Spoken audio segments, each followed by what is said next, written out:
Minsan, dahil sa pagkukulang ng ating mga asawa, ay nakakagawa tayo o nakakaisip ng mga bagay na pwedeng pumuno sa mga pagkukulang nila sa atin.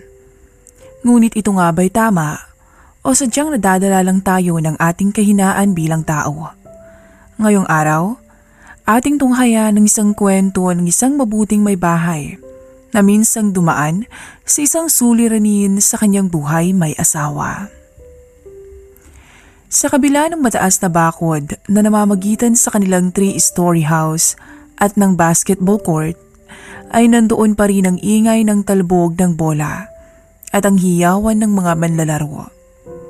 Naalimpungatan si Ivy, 26 years old at mabuting may bahay ng isang negosyanteng in-check na si Mr. Lee. Kahawig ni Ivy ang isang sikat na artista na si Iwamoto. Kagaya ng aktres, ay chinita si Ivy. May pagkamatangos ang ilong at mapula ang mga labi na akala mo ay mansanas ang kulay. 5'3" ang tangkad ni Ivy. Maputi ito kahit na may pagka-slim at talaga namang nakakaakit pagmasdan. Bagay na bagay ang tangkad sa kanyang kabuuan, lalo pa at makurba rin ang balakang. Ito rin siguro ang dahilan kung bakit nahumaling sa kanya ang in-check na asawa na ang edad ay 45 anyos na. Tama kayo, 18 years ang pagitan ng edad nilang dalawa. At sa sobrang layo nito, idagdag mo pa ang pagkabisi ng matandang negosyante, ay halos wala ng oras ito para tugunan ang pangangailangan ng magandang misis. Pero kahit na ganoon, ay napakaswerte pa rin ng matanda dahil nagkaroon pa rin sila ng anak. 2 years old na ang kanilang baby boy ngayon. Tuluyang nalimpungatan ang mistisang misis dahil tuloy pa rin ang ingay sa labas. Iritable ang pakiramdam nito. Kulang kasi ang tulog na nagawa niya, lalo pa at inasikaso niya ang kanyang mister bago ito lumapad papuntang Singapore para sa business meeting na dadaluhan ito. Agad tumayo si Ivy at tiningnan kung naabala rin ba ang tulog ng kanyang baby sa crib nito. Nakasimangot tuloy ang magandang ginang at dumungaw sa court para tingnan ang pinanggagalingan ng ingay na gumambala sa kanya. Nasa pangalawang palapag ang kwarto nilang mag-asawa at mula sa isang full-size window ay kitang-kita niya ang buong basketball court. Bakas sa mukha ni Ivy ang lubos na pagkainis. Subalit sa hindi inaasahang pagkakataon, ay biglang napukaw ang kanyang atensyon sa isang manlalaro na ubod ng tangkad. Mistiso at gwapo. Ang pagkainis ay biglang napalitan ng paghanga dahil sa mala-adonis na itsura ng manlalarong kanyang natanaw. Ang liksi nito at ang bilis. Ang galing nitong magdala ng bola na kahit na 2 o 3 pa ang nakadepensa ay walang kahirap-hirap niya itong nalusutan. Ito si Mark, isang 19 anyos, college student at miyembro ng varsity team ng isang sikat na university dito sa Maynila. Nagkataon na sem break ngayon, kaya siya masasabing tambay muna ng kalye na mahilig dumayo sa mga basketball. Nakauwi ang binata sa kanila at ngayon ay nakikipaglaro sa kanyang mga kababata.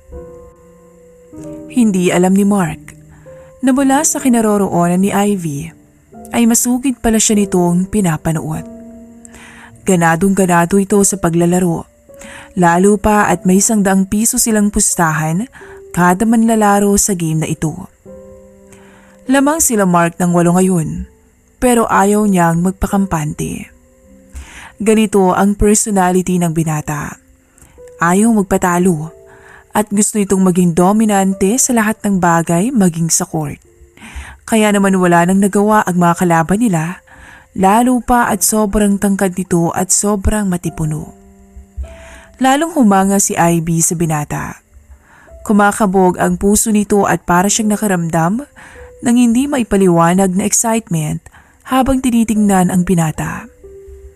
Hindi na rin napansin ni Ivy na kanina pa pala siya nakatayo at masugid na pinapanood ang nakaka-intense na laro sa pagitan ng dalawang kupunan.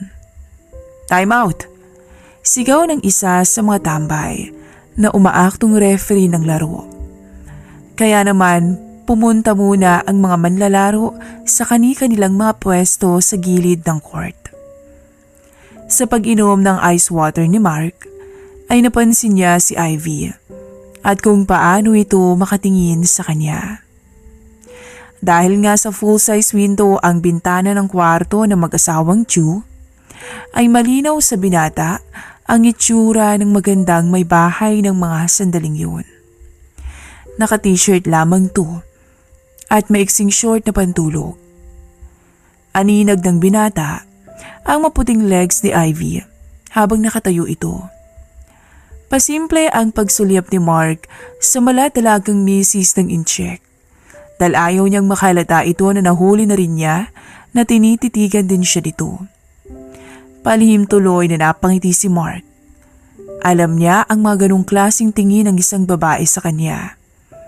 At kung hindi siya nagkakamali, ay kanina pa ito nahuhumaling sa kanya. Tama ang hinala ni Mark. Grabe ang kilig ni Ivy para sa binata. Para bang bumalik siya sa pagkadalaga habang kinakausap ang crush nito. Nasa ganong sitwasyon ngayon ang magandang misis habang wala pa ring patid ang pagtanaw sa bintana. Hindi napansin ni Ivy na napakagatlabi na siya. Wala siyang kaalam-alam na kanina pa pala siya napapansin ni Mark. May kung ano tuloy kapilyuhan ang nabuo sa isip ni Mark. Gaya ng madalas niyang diskarte sa mga babaeng nabubulaga sa kanyang kagapuhan, ay lalo siyang magpapakyut. Tumigil ito sandali mula sa pagtakbong ginagawa. Mabilis nitong kinalas ang kanyang jersey na may numerong 14. Kahit napawisan at mainit, ay hindi na naging hadlang to para magpatuloy sa paglalaro si Mark.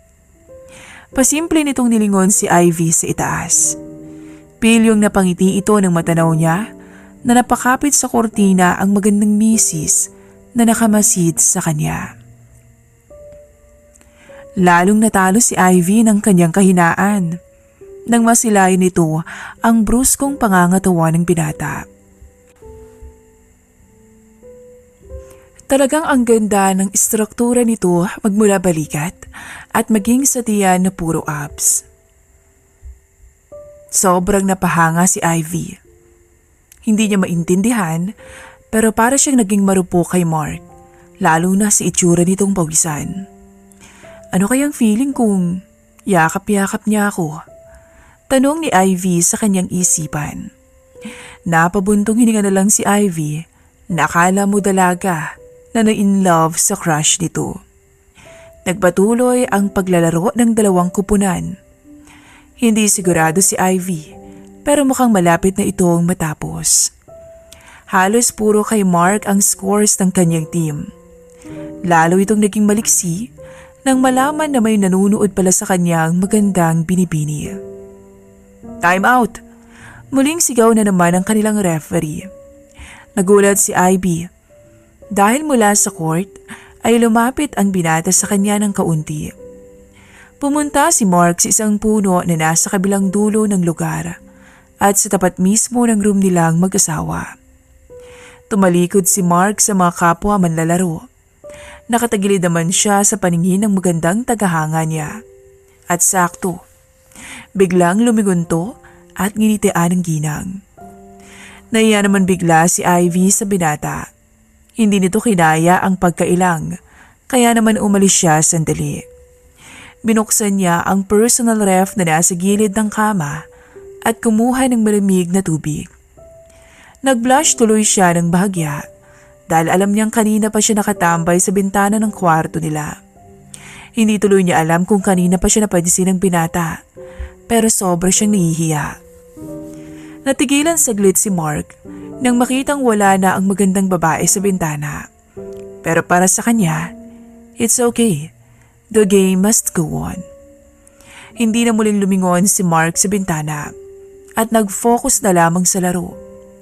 Makalipas ang ilan pang minuto, ay natapos rin ang laro. Labis ang sigawan ng manalo ang koponan nila Mark.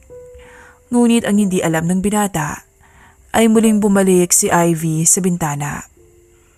Iniabot kaagad sa barkada ni Mark ang pera na hawak ng tambay ng umaktong referee. Naiwan sila Mark sa court habang ang iba ay umalis na isa-isa. Maging ang mga manunood ay nagsialisa na rin. Pinaghati-hatian ng mga magbabarkada ang kanilang napanalunang pusta mula sa nagaping katunggali. Kahit natapos na ang laro, ay hindi pa rin umaalis sa kinatatayuan si Ivy. Tulog na tulog pa naman ang baby nito, kaya talagang sinusulit niya ang panunood kay Mark. Pero nagulat si Ivy. Dahil ilang sandali pa, ay nagpaalam na ang apat nitong kasama. Nagtataka tuloy siya kung bakit nagpaiwan si Mark sa court.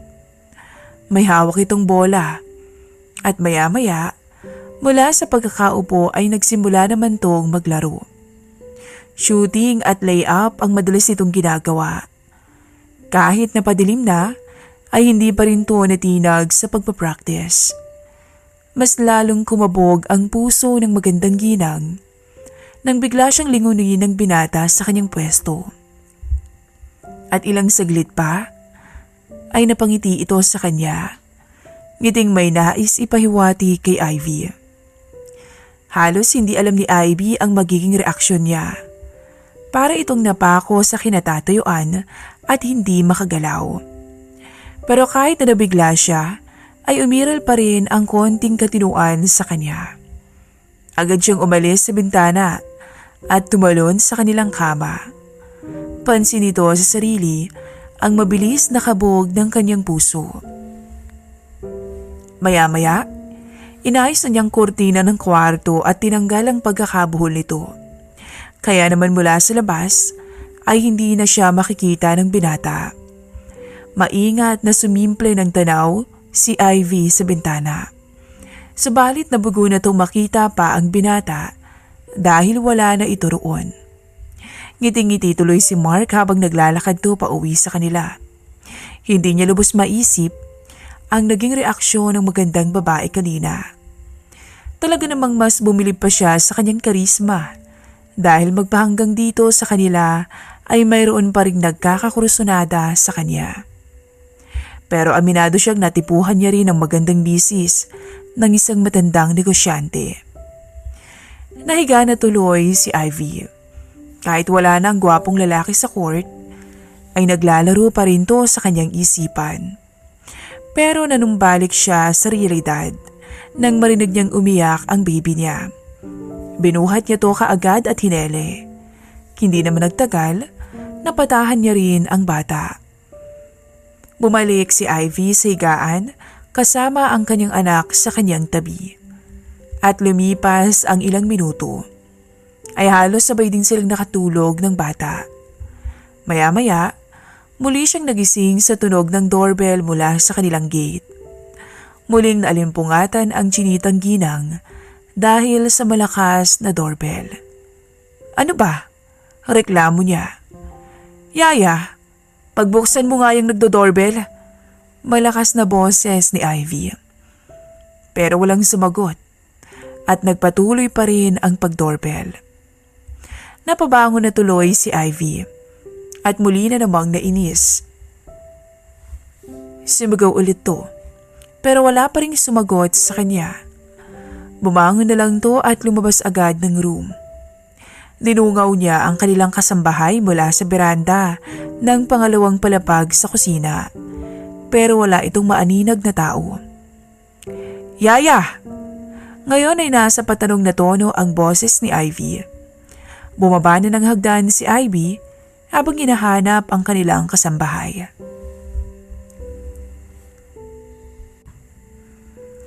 Naghanap ito sa sala pero wala roon ang yaya. Matapos nun, ay pumunta ito sa kusina. Wala pa rin doon ang hinahanap niya. Lasa na pang babaeng yun. Muli na namang kumunot ang magandang mukha ni Ivy dahil hindi niya mahagila pang hinahanap. Yaya, nasan ka na ba? Medyo galit na ang boses nito. Mula sa likurang pintuan ay lumabas ito at nagpakasakali sa quarters nito. Yaya? Muling tawag nito. Napansin ni Ivy na nakadakang pinto ng kwarto ng kanilang katulong kaya hindi na ito kumatok. Umalis si Yaya? Tanong nito si sarili. Muling tumunog ang doorbell nila. Sandali lang, sigaw ni Ivy sa kung sino man. Mula sa likod ay umikot si Ivy papunta ng harapang gate. Pahaba ang itsura ng kabuuan ng compound ng bahay nilang mag-asawa. At dito ay may dalawang struktura. Ang nasa harap ay ang 3-story house kung saan sila nakatira. May halos 1 metro lang ang espasyong nakauwang mula sa pagitan ng kanilang bahay at ng mataas na firewall o bakod na humihiwalay sa kanila at sa court na madalas pagtambayan ng mga maglalaro. Ang malawak na bakanting espasyo ng kanilang bakuran ay nasa kanang bahagi naman ng lugar. Ito ang nagsisilbang parking lot ng 3 nilang sasakyan. Ito rin ang daan nila papunta sa likurang bahagi ng kanilang bakuran. Sa harapan ay may maliit na hardin. At kagaya ng bakod sa kaliwang gilid ay may mataas ding bakod dito. Dito ay may 2 klase ng flooring. Ang kalahati ay sementado, habang nanatiling lupa ang nasa hardin na natatamnan ng Bermuda grass. Ang hardin ay nakapwesto rin sa kaliwa, kung saan maraming tanim na mga bulaklak at pine trees na nakalinya sa kanilang bakod. Mayroong center table din dito at 3 upuan. Kung saan madalas naglalagi ang pamilya ni Ivy sa tuwing libre ang kanyang mister.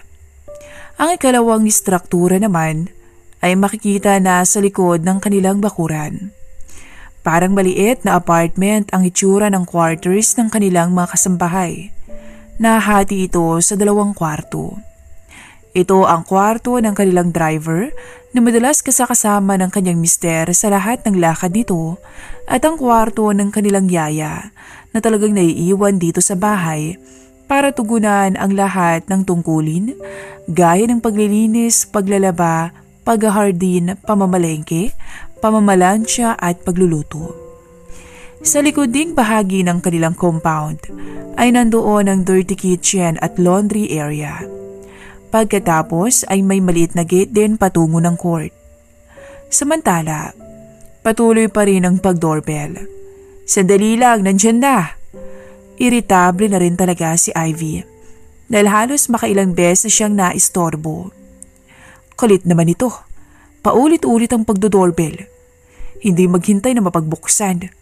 Mahinang boses ng ginitang misis na animoy kinakausap ang sarili. Sino ba kasi? Natigilan ito nang makita ang taong kanina pa nag-aantay sa gate nang pagbuksan niya ito. Pasensya na po kayo sa istorbo pero pwede po ba akong makahingi ng malamig na tubig? Sambit ni Mark sa kanya. Parang nabuhusan ng malamig na tubig ang kanina lang ay bad trip na may bahay na in-check nang makilala ang taong responsable sa panggambala sa kanya.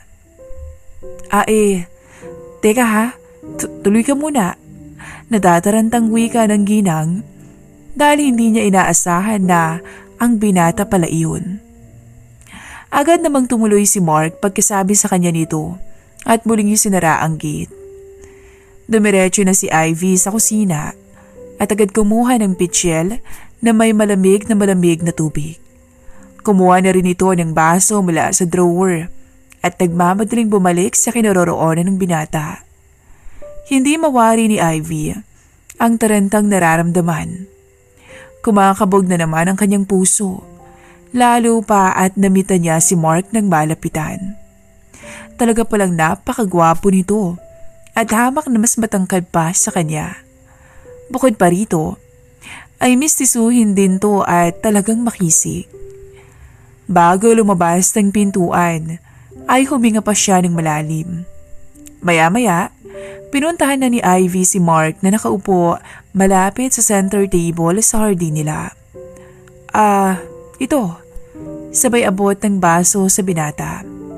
Otomatiko ang pagsali ni Ivy ng malamig na tubig doon sa basong iniabot niya sa binata. Bakas ang kaba ni Ivy. Kaya naman halos hindi niya mapunuan ang basong hawak ni Mark. Iniwasan tuloy ng binata ang matawa habang napapansing natataranta sa harap niya ang magandang asawa ng matandang negosyante.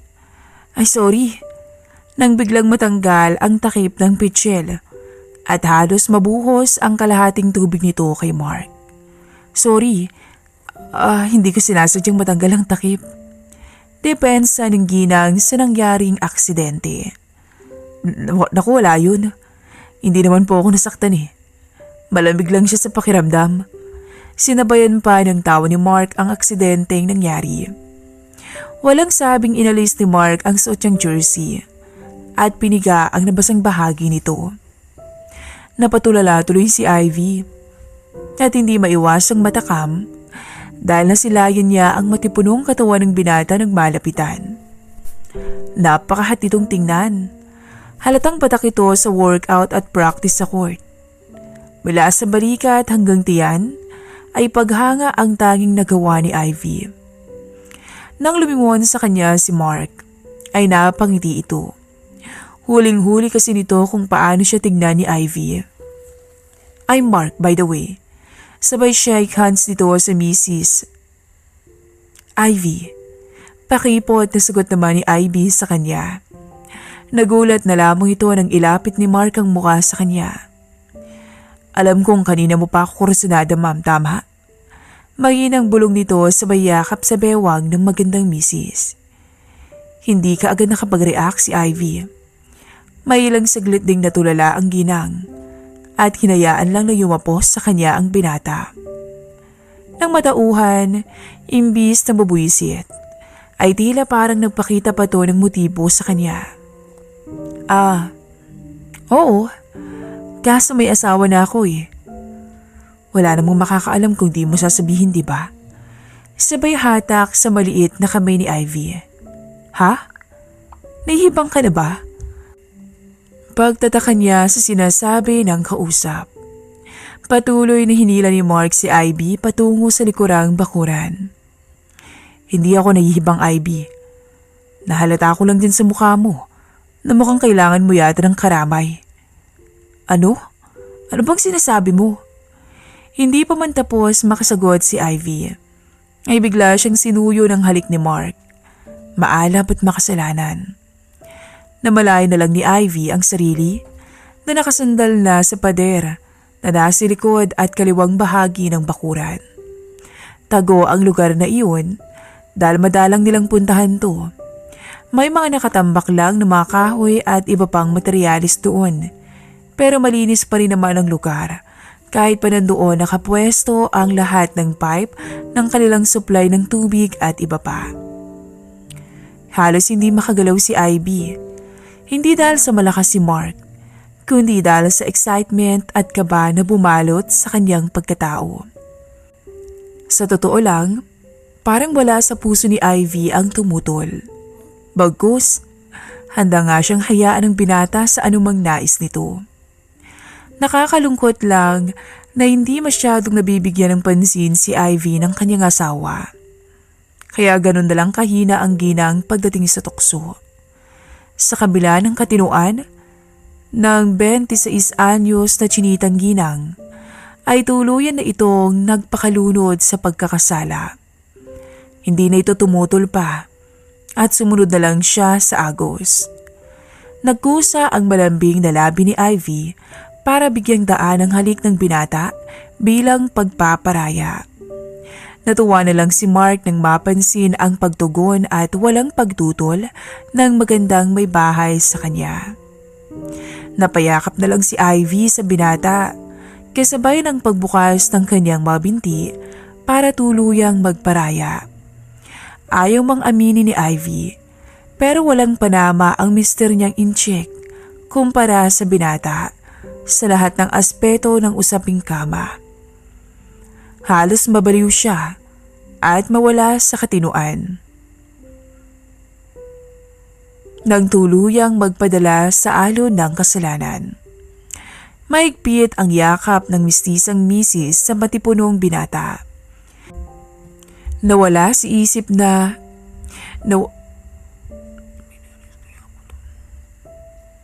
Nawala si isip niya na siya'y kasal na at pamilyadong babae na.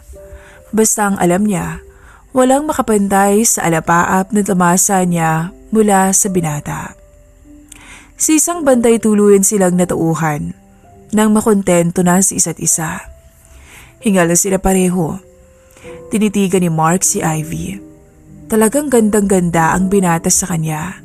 Kaya niya muli itong ginawaran ng malambing na halik. Kailangan mo nang umalis. Awat ni Ivy sa kanya dahil naalala niyang may tao na sa compound bukod sa kanilang dalawa. Inayos ng dalawa ang kanilang mga sarili.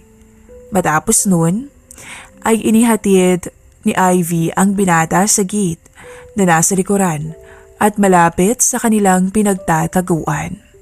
Dito ka na dumaan, Mark. Sabay bukas ni Ivy. Gusto ko tang puntahan ulit, Ivy. Sambit ni Mark sa kanya.